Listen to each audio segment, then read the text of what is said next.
बिस्मिल्लाहिर्रहमानिर्रहीम। अस्सलाम वालेकुम। मैं हूं शकील कुरेजा। आज तीन मौज़ूआत के ऊपर बात करेंगे। डी चौक की कॉल, तहरीक इंसाफ का जो एहतजाज की कॉल थी, उसके बाद जो कुछ हुआ उसके ऊपर मार्केट में इस पर कॉन्स्पिरेसी थेरीज़ की भरमार है। खबरें भी हैं, कॉन्स्पिरेसी थेरीज़ भी हैं कि गंडापुर साहब कैसे आए, कैसे गए, क्या कुछ हुआ, उसके ऊपर उसका अहाता करने की कोशिश करेंगे जो आज की सूरत हाल रही। और इसके अलावा पाकिस्तान तहरीक इंसाफ के खिलाफ आज हुकूमत ने दो फैसले किए। हुकूमत के पास ताकत है, इख्तियार है और उसका भरपूर इस्तेमाल कर रही है क्योंकि खुली जंग है। तो आज जो दो फैसले हुए हैं वो तहरीक इंसाफ के लिए बहुत बड़ा सेटबैक है, उसके ऊपर बात कर रहे हैं। और आज देखिए, ये एहतजाज जो था बुनियादी तौर पर तो वो तरामीम के खिलाफ था और उन्हीं तरामीम वाला मामला जो है वो अपनी जगह पर बदस्तूर मौजूद है और उसका जो आप समझ लें कि उसकी जो कुंजी है वो मौलाना फजल रहमान साहब के पास है। और आज ये 5 बड़ों की मुलाकात भी हुई, उसमें ज़रदारी साहब, बिलावल साहब, शहबाज शरीफ साहब, नवाज शरीफ साहब और मौलाना साहब एक कमरे के एक छत के नीचे बैठे। तो इसके ऊपर भी बात करते हैं। सबसे पहले तहरीक इंसाफ की डी चौक की कॉल, उसके ऊपर बहुत सारी कॉन्स्पिरेसी थेरीज जो हैं वो चल रही हैं। एक कॉन्स्पिरेसी थेरी ये है कि गंडापुर साहब ने ताउन किया और बदले में उनसे ताउन मांगा, उन्होंने ताउन कर दिया, जवाब में उनके साथ भी ताउन कर दिया गया। एक बात तो ये है, और उसको मैं मजीद अगर एक्सप्लेन कर दूं वो ये है कि गंडापुर साहब ने ताउन ये मांगा कि उनको यहाँ तक पहुँचाया जाए या उनके लिए एक रास्ता जो है, राह दी जाए उनको, ताकि वो जो उनकी मंजिल है डी चौक वहाँ तक पहुँच सकें। तो जवाबन उनको ये जगह दी गई। उसके बदले में उन्होंने ये कहा कि मैं आपको एश्योरेंस देता हूँ कि अगर आप ये काम मैं कर लेता हूँ तो उसके बाद मैं, जब तक ये SCO कॉन्फ्रेंस ख़त्म नहीं होती, चाहे मेरी क़यादत मुझे कहे, मैं डी चौक वापस नहीं आऊँगा। तो ये उन्होंने बदले में उनको कहा। अब ये कहते हैं कि उन्होंने सेफ़ एग्जिट भी मांगा। सेफ़ एग्जिट से मतलब ये है कि फिर मुझे रवाना कर दिया जाए। इसके बारे में ये कहा जा रहा है कि उनके ऊपर दबाव था इस चीज़ का कि गंडापुर साहब जो है वो इस जलूस को जो यहाँ तक आ गया, गंडापुर साहब खुद भी पहुँच गए, इसको खुद कॉल ऑफ कर दें। इसके ऊपर कहा जा रहा है कि गंडापुर साहब ने मज़ाहमत की और वो उनको कायल करने में कामयाब हुए कि मैं ये काम नहीं कर सकता, और उन्होंने वो काम नहीं किया। अब इसके बारे में कहा जाता है कि उनको फिर वापसी का रास्ता दिया गया और वो यहाँ से इस्लामाबाद से यानी कि KP हाउस से चले गए ताउन के ज़रिए। एक तो ये कॉन्स्पिरेसी थेरी है। एक और कॉन्स्पिरेसी थेरी है जनाब कि उनको ले जाया गया, उनको रखा गया, उनके साथ मशावरत हुई, सारा कुछ हुआ, सारे अदवार हुए। ये भी एक कॉन्स्पिरेसी थेरी है। फिर एक ये है कि वो जनाब इधर से निकले KP हाउस से और पीछे पहाड़ों से होते हुए ये जो दामन को और मुनाल वाला रास्ता है वहाँ से होते हुए, क्योंकि आगे हदूद शुरू हो जाती हैं आपकी हरीपुर की जो कि KP का इलाका है, तो इस तरह वो वहाँ से रवाना हो गए। तो ये सारी कॉन्स्पिरेसी थेरीज़ हैं। खबर क्या है? दो खबरें हैं। खबर एक ये है, एक सहाफ़ी का दावा है कि इस सारी एपिसोड के अंदर गंडापुर साहब का इमरान खान साहब से रब्ता करवाया गया। अब सहाफ़ी अपनी खबर पे कायम है, तहरीक इंसाफ इस बात की तरदीद कर रही है कि इस किस्म का कोई रब्ता जो है वो नहीं हुआ। सेक्रेटरी इत्तलात उनके शेख वकास अकरम साहब रिकॉर्ड पे कह चुके हैं कि ये खबर दुरुस्त नहीं है और इमरान खान साहब से तो हमारी जो सियासी लीडर्स हैं उनकी 6 हफ्तों से कोई मुलाकात नहीं हुई, तो वो इस चीज़ को डिनाई कर रहे हैं। गंडापुर साहब ने रात जाके कहानी जो बताई अपनी असम्बली के अंदर, उसको खुद उनकी अपनी पार्टी जो है वो बाय करने को तैयार नहीं है। रऊफ़ हसन साहब ने आज ऑन रिकॉर्ड ये बात की। उन्होंने कहा जी अली अमीन गंडापुर साहब ने जो बात बयान की अपनी तकरीर के दौरान, उसमें बहुत सारे झोल हैं, यानी कि वो भी इसको एक्सेप्ट नहीं कर रहे, तो वर्कर कैसे एक्सेप्ट करेगा। और मैंने जितने भी लोगों से बात की, जितने लोगों से गुफ्तगू हुई, सहाफ़ती दोस्तों से या पॉलिटिकल जो लोग हैं, उन सब का ये मौक़िफ़ है, तकरीबन सब का ये मौक़िफ़ है कि गंडापुर साहब ने सच नहीं बताया।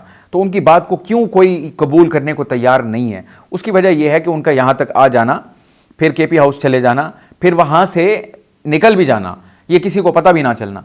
तो ये इसके बारे में कहा जाता है कि ये इस तरह आसानी से ना वो आ सकते थे, ना वो वहाँ पे अपनी जो उन्होंने बातचीत की वो कर सकते थे, ना ही वो KP हाउस तक पहुँच सकते थे और ना वहाँ से वो निकल सकते थे। तो ये सारी चीज़ें जो हैं, यानी कि जिस तरह की सिक्योरिटी थी और जो हालात थे इनके अंदर, ये सब का होना, इनमें से हर एक अमल गैर मामूली है। यानी कि यहाँ पहुँचना गैर मामूली अमल है, वहाँ से KP हाउस तक पहुँचना वो एक गैर मामूली अमल है। जब हर जगह पे सिक्योरिटी हो और आपकी मुकम्मल सर्वेलेंस हो रही हो, फिर उसके बाद वहाँ से निकल के KP तक पहुँच जाना और किसी को पता ना चले, तो इसको कोई बाय करने को तैयार नहीं है। खुद पाकिस्तान तहरीक इंसाफ की लीडरशिप भी इसको बाय करने को तैयार नहीं है। मैं ज़ाती तौर पर तवक्को कर रहा था कि पाकिस्तान तहरीक इंसाफ की तरफ से बहैसियत जमात इस पूरे अमल के ऊपर कोई ना कोई बयान, कोई ना कोई मौक़िफ़ सामने आएगा, लेकिन आज तहरीक इंसाफ की जो क़यादत है वो हमें किसी जगह नज़र नहीं आई। किसी भी जगह पर यानी कि एक यकसा पैगाम जो हो पार्टी की तरफ से, यानी पार्टी पोजीशन, वो उन्होंने किसी भी जगह पर कोई बयान नहीं की। और आज शाम को टॉक शोज़ के दौरान जितने भी इनके रहनुमा आए पाकिस्तान तहरीक इंसाफ के, उनके अगर बयानात को बगौर देखा जाए तो वो सिंक नहीं थे। आपको कहीं भी यकसानियत नज़र नहीं आ रही। हर एक की अपनी अपनी बात थी, हर एक का अपना अपना मौक़िफ़ था। तो पार्टी पॉलिसी जो है वो आपको किसी भी जगह पे इस अमर के यानी कि जो मामला हुआ इसमें वो पार्टी पॉलिसी आपको कहीं रिफ्लेक्ट नहीं हुई कि कंसोलिडेटेड एक बयान हो या एक पॉलिसी हो जो सारा यानी कि पार्टी बयान कर रही हो, ऐसा कुछ नहीं था। सबके अपने अपने बयान थे। इसका मतलब ये है कि पार्टी लीडरशिप जो है वो इस इशू के ऊपर गायब है, सामने नहीं आई। वजूहात वो अपनी बयान कर रहे हैं, ठीक है, आईनी तरामीम के हवाले से वो कहते हैं जी हमारी हिकमत अमली है कि MNAs को हमने अंडर कवर रखना है, उसकी वजह यह है कि उनको किडनैप ना कर लिया जाए या कुछ ऐसा मामला ना हो जाए। वो बातें अपनी जगह पे मौजूद है उनकी, लेकिन पार्टी पॉलिसी जो है इस अमल के ऊपर अभी तक सामने नहीं आ सकी, जो मैं समझता हूं तहरीक इंसाफ के कारकुन के लिए एक बहुत बड़ा सेटबैक है। बात कारकुन की निकल आई तो मैं यहां से ज़िमनन एक बात आपको गुजारिश कर दूं। तहरीक इंसाफ का जो एहतजाज था, ना वो अली अमीन गंडापुर का था, ना वो बैरिस्टर गौहर का था, और ना ही आजम सवाती का, ना किसी और लीडर का। ये तमाम का तमाम इमरान खान की कॉल पे जो वर्कर निकला वो इमरान खान की कॉल पर ही निकला। बावजूद इसके कि लीडरशिप ने कमजोरी दिखाई, लेकिन कारकुन निकला। और मैं ज़ाती तौर पे इस बात पे कन्विंस्ड हूं कि इमरान खान की कॉल पर आइंदा भी वो निकलेंगे। जो लोग यहां पे इस मामले के अंदर एक्सपोज हुए हैं उनको तो तहरीक इंसाफ के जो कारकुनान हैं वो खुद ही निमट लेंगे, लेकिन कॉल इमरान खान की थी, इमरान खान की कॉल पे वो निकले और इमरान खान की अगली कॉल पे भी वो निकलेंगे। मुझे नहीं लगता कि वो मजीद इनके ऊपर भरोसा करेंगे, क्योंकि अब भी वो इनके ऊपर यही दबाव डाल रहे हैं कि हमने आपको मुंतखब इसलिए किया कि आप इमरान खान को बाहर निकालें। और ये भी इमरान खान साहब के हवाले से कल गंडापुर साहब ने कहा, उन्होंने कहा जी हमारी जो अव्वलीन तरजीह है वो इमरान खान को बाहर निकालना है। यानी एहतजाज की जो मकासद हैं बुनियादी वो भी यही बता रहे हैं। तो कारकुन जो है उसका मेरा ख्याल है इसमें कोई कसूर नहीं है। वो लड़ा भी है, वो डटा भी है, वो निकला भी है, उसने सारी मुश्किलात को फेस भी किया। लीडरशिप का जो फुकदान था उसकी वजह से ये पूरा फियास्को और डिजास्टर ये सारा क्रिएट हुआ है। बहरहाल पार्टी इस वक्त जो है आपको कंसोलिडेट हुई हुई नजर नहीं आ रही इस चीज़ के ऊपर कि आखिर उनका इस अमल के ऊपर मौक़िफ़ है क्या। अब इतनी मुश्किलात का शिकार जब पार्टी थी तो एग्जैक्टली उसी टाइम पे हुकूमत ने इनके ऊपर एक कारी ज़रब लगाई है। और वो कारी ज़रब क्या है, आज सुबह खबर आ गई और ख़बर यह है कि अडियाला जेल के जितने भी कैदी हैं बशमूल इमरान खान साहब 18 अक्टूबर तक उनसे मुलाकातों पर पाबंदी लगा दी। इस वक्त पाकिस्तान तहरीक इंसाफ को जिस चीज़ की सबसे ज़्यादा ज़रूरत थी वो थी इमरान खान साहब के साथ मुलाकात, ताकि वो अपनी जो उनकी पॉलिसी है उसको वाजे करें। वो गंडापुर साहब के साथ खड़े हैं, वो गंडापुर साहब के साथ नहीं खड़े, वो गंडापुर साहब के मौक़िफ़ पे उनका क्या मौक़िफ़ है और पार्टी के लिए उनकी क्या हिदायत हैं, ये सब कुछ उनको तहरीक इंसाफ को इमरान खान साहब से लेना था। लेकिन आज ही कल रात ये सारा मामला होता है और आज हुकूमत की तरफ से ऐलान हो जाता है कि अडियाला जेल के कैदियों पर पाबंदी लग गई। अब मतलब क्या है इसका, आप ज़रा बैनुस्सतूर जाके देखें सूरत हाल को।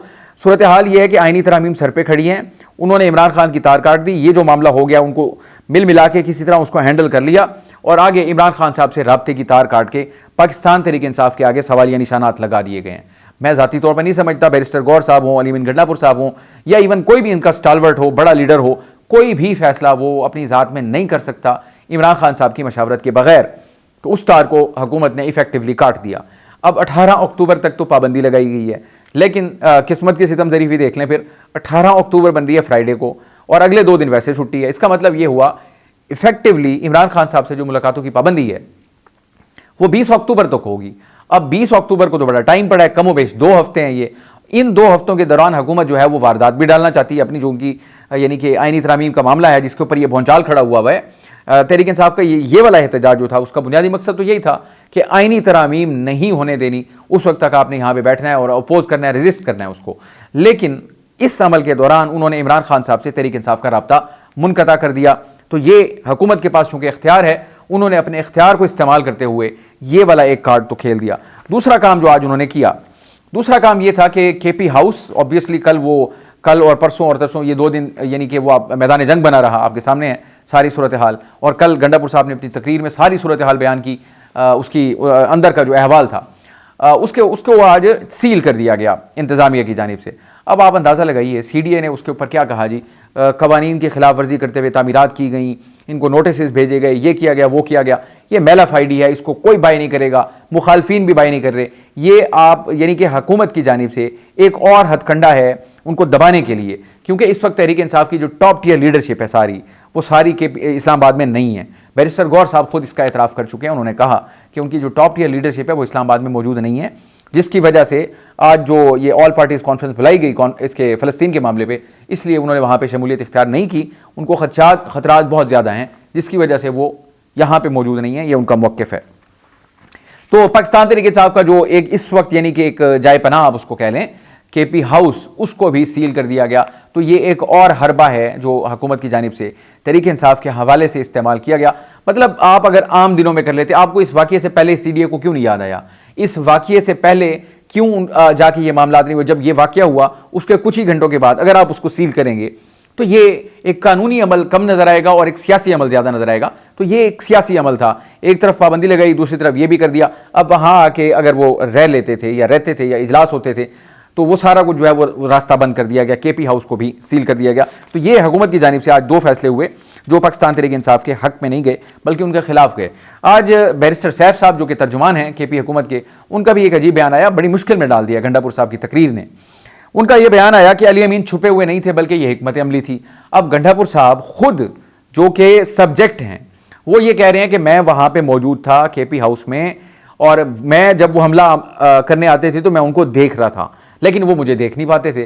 तो अब वो कह रहे हैं, इसका मतलब यही होता है ना कि वो छुप के किसी जगह बैठे थे, जो आ रहे हैं लोग वो उनको नजर आते थे लेकिन वो इनको नहीं देख पाते थे, इसका मतलब ये छुपे हुए थे। अब ये जनाब बैरिस्टर साहब की वजाहत ये है कि वो छुपे नहीं थे बल्कि वो ये हमारी हिकमत अमली का हिस्सा था। अब ये भी अजीब हिकमत अमली है, यानी गलती दर गलती है। कारकुन इस चीज़ों से कैसे, यानी कारकुन इस चीज़ को किस तरीके से एक्सेप्ट कर सकता है कि आपकी ये हिकमत अमली थी कि हमें बाइट छोड़ दें, हम मार खाते रहें, शेलिंग बर्दाश्त करते रहें और आप जाके छुप जाएं और वो आपको, क्योंकि वो आपको गिरफ्तार करना चाहते हैं। आप अगर गिरफ्तारी से इतना ही डरते थे तो फिर इतने बुलंदोबांग दावे कैसे किए कि एक गोली के बदले 10 गोली, एक शेल के बदले 10 शेल, हम कंटेनर और सामान और ये और वो सारा आपने किया। यही बातें कह के कारकुनान को आपने तैयार किया और जब बारी आई तो आप कह रहे हैं कि मैं छुप के देख रहा था, छुप के इसलिए देख रहा था अगर सामने आऊंगा तो पकड़ लेंगे। कारकुनान बाहर पकड़े जा रहे हैं, गिरफ्तारियां भी हुई। आज ये खबर आई कि इंसदाद दहशतगर्दी अदालत ने पीटीआई के 19 कारकुन जो है उनका जिस्मानी रिमांड मंजूर करते हुए उनको पुलिस के हवाले कर दिया। ये आप ही के कारकुन थे, उन्होंने गिरफ्तारियां भी दी, अब उनका जिस्मानी रिमांड भी मंजूर हो चुके हैं। इवन इमरान खान साहब की जो हमशीरा साहिबा हैं डॉक्टर उज़मा और उसके अलावा अलीमा खान साहिबा, उनका भी एक दिन का मजीद जिस्मानी रिमांड मंजूर हो गया, उनको भी पुलिस के हवाले कर दिया गया। आज पाकिस्तान तहरीक इंसाफ की सियासी कमेटी का फिर इजलास भी हुआ। तवक्को ये थी, मैं ज़ाती तौर पर ये समझता था कैमरे पे आके वो अपनी जो पार्टी पॉलिसी है उसको बयान करेंगे, लेकिन उसमें रुकावट जो बन गया है सबसे बड़ा मसला वो मुलाकातों पे पाबंदी वाला है। आज का दिन शायद उन्होंने होल्ड करना था, कल मुलाकात हो जाती, परसों हो जाती, तो वो अब रास्ता तो बंद हो गया। तहरीक इंसाफ ने अभी इसके ऊपर बाज़ाब्ता तौर पर बहैसियत जमात कोई मौक़िफ़ नहीं दिया। अलबत्ता उन्होंने कुछ फैसले किए। आज जो उनका इजलास हुआ उस इजलास के अंदर यह कहा गया है कि इमरान खान की हिदायत और रहनुमाई में पेशकदमी जारी रखेंगे, यानी एहतजाज ख़त्म करने का फैसला उन्होंने नहीं किया, एहतजाज को जारी रखने का फैसला किया है। लेकिन अब उसकी शक्ल देखनी होगी कि वो किस तरीके से, क्योंकि गंडापुर साहब के हवाले से जो कॉन्स्पिरेसी थेरीज हैं, जो बयानात हैं, वो ये हैं कि उन्होंने ये कह दिया था कि एससीओ के ख़त्म होने तक वो दोबारा इस तरफ का रुख नहीं करेंगे। तो अब ये देखना होगा फिर कौन लीड करेगा अगर ये एहतजाज करते हैं। और आगे ये कहा गया कि हुकूमत आइन बदलने का ख्याल तर्क कर दे, पुरअमन एहतजाज से वापस जाने वालों की पकड़ धकड़ भी बंद की जाए। और सियासी कमेटी ने एहतजाज में शरीक सैकड़ों कारकुनान और शहरियों की गिरफ्तारियों की मजम्मत और फौरी रिहाई का मुतालबा किया और पुरअमन एहतजाज जारी रहेगा। और इसके अलावा सियासी कमेटी ने तंजीमी जिम्मेदारान और अरकान सूबाई असम्बली को डी चौक पर एहतजाज की हिदायत की है। अब डी चौक पर एहतजाज की हिदायत तो उनको कर दी गई है, साथ ही एससीओ का इजलास भी है। यानी मैं दोबारा अर्ज करूं, ये इसके अंदर भी आपको वो क्लैरिटी नज़र नहीं आ रही कि तहरीक इंसाफ का फ्यूचर कोर्स जो है वो है क्या। तो उसमें यानी आपको वाज़े तौर पे ये नज़र आ रहा है खला कि उनको समझ नहीं आ रही कि वो क्या करें, और ऊपर से हुकूमत की जानिब से वो दरवाज़ा बंद कर दिया गया है जिससे कि पाकिस्तान तहरीक इंसाफ को तवक्को थी। आज आपको मालूम है फ़लस्तीन के ऊपर APC हुई, पाकिस्तान तहरीक इंसाफ ने बावजूद उसमें शमूलियत इख्तियार नहीं की। बहुत अच्छा होता कि ये एक, इससे पाकिस्तान की सियासत का ताल्लुक तो कोई था नहीं, अगर वो शमूलियत उनकी हो जाती तो ये बहुत अच्छा होता। मुत्तफ़िक का यानी कि एक एलामिया आता कि पूरी पार्लिमान, ऑब्वियसली पार्लिमान के अंदर पाकिस्तान तहरीक इंसाफ की एक बहुत बड़ी यानी कि वो है सिटिंग है, अपोजिशन की सबसे बड़ी जमात है, फिर सेनेट में उनके अराकीन हैं, तो ये इफेक्ट हो जाता। बहरहाल उनके इसकी विजडम उनको ही मालूम होगी, लेकिन वो इसमें शरीक नहीं हुए। और ये एक मौका था जिसमें नवाज शरीफ साहब, जरदारी साहब, बिलावल साहब, मौलाना साहब, वज़ीर आज़म साहब, आज सारे एक छत के नीचे इकट्ठे थे। और इस यानी कि जो इजलास था APC, उससे पहले इनकी मुलाकात हुई और कहा यह जा रहा है कि उसमें भी बातचीत हुई तरामीम के हवाले से। और अब तक मौलाना साहब के हवाले से जो खबरें सामने आ रही हैं, उनका एक ही बड़ा एतराज़ है, बड़ा एतराज़ जो उनका है वो ये है कि पर्सन स्पेसिफिक, यानी कि काजी साहब को वो किसी भी सूरत कबूल नहीं कर रहे। और वो ये चाह रहे हैं कि ये तासुर ख़त्म हो जाए, और बज़ाहिर ये महसूस होता है कि फ़ौजी अदालतों और काजी साहब इनको निकाल के बाकी जो जुडिशल पैकेज है उसके ऊपर वो तैयार हो जाएंगे मौलाना साहब। तो मुलाकात बहरहाल हो गई। अब इम्कान ये पैदा हो रहा है कि ये बर्फ़ पिघलेगी या नहीं पिघलेगी। नवाज शरीफ साहब की और जरदारी साहब की बजाय इज़हार है कि कोई और मुलाकात का भी इम्कान है मौलाना साहब के साथ, और वो मुलाकात होगी फिर हतमी। पहले तमाम मामला तय होंगे और ये दो लोग जाके उनका एक किस्म का शुक्रिया अदा करेंगे, यानी कि उनको इज़्ज़त देने के लिए, और उसके बाद ये पैकेज आ जाएगा। अब सवाल ये है, मैं पहले भी गुजारिश कर चुका हूँ, ये कार्रवाई हुकूमत ने SCO से पहले डालनी है या SCO के बाद डालनी है, इसके ऊपर बैट अभी जारी है, क्योंकि SCO के बाद टाइम कम होगा, अलबत्ता SCO से पहले। और ये जुआ अगर खेलते हैं, इस जुए को खेलने से पहले फिर आप यकीन रखिए कि मौलाना साहब से नवाज शरीफ साहब और जरदारी साहब की मुलाकात ज़रूर होगी, और उस मुलाकात के बाद फिर ये अमल जो है मुकम्मल होगा। बहरहाल जो भी सूरत हाल होगी आपको आगाह करते रहेंगे। आज वकला का भी इजलास हुआ इस्लामाबाद में, ऑल पाकिस्तान वकला कन्वेंशन। काजी साहब के ऊपर बड़ी शदीद तनकीद की गई वहाँ पे, और वो हामिद खान साहब की जानिब से की गई। उन्होंने ये कहा कि मैं तो काजी साहब की खातिर इमरान खान साहब से लड़ता रहा, और मुझे तो मालूम ही नहीं था कि काजी साहब इस हद तक जाएंगे कि अपनी अदलिया को खुद तबाह करेंगे। तो वकला जो हैं वो अपनी जानिब वो भी डटे हुए हैं कि किसी भी सूरत हुकूमत का ये जो जुडिशल पैकेज है इसको वो मंजूर नहीं होने देंगे। तो एक तरफ तहरीक इंसाफ है और वकला भी हैं, और हुकूमत जो है वो भी पीछे हटने का नाम नहीं ले रही कि उन्होंने हर सूरत ये काम करना है। तो हम किस तरफ बढ़ रहे हैं आपको आगाह करते रहेंगे। आज के लिए इतना ही। आप हमारी वीडियोज़ को लाइक कर सकते हैं, चैनल को ज़रूर सब्सक्राइब करें, अपना फीडबैक कमेंट के ज़रिए आप हमारे साथ शेयर कर सकते हैं। इजाज़त दीजिए, अल्लाह हाफ़िज़।